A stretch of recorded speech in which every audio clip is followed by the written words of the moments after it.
Red sandal purchase చేసి agreements కోసం వచ్చామండి.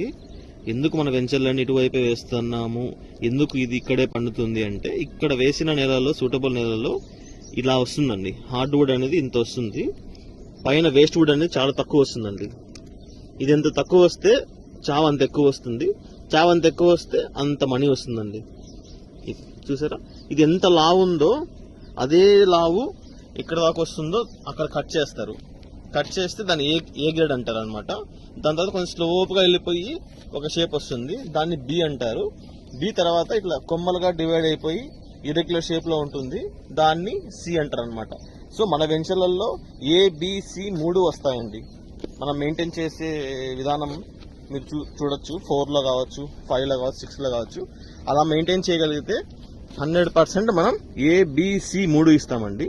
కాకపోతే ఏ వచ్చేసి కలర్ వచ్చింది అనుకోండి, అది ₹1,00,000 పైన పోతుంది.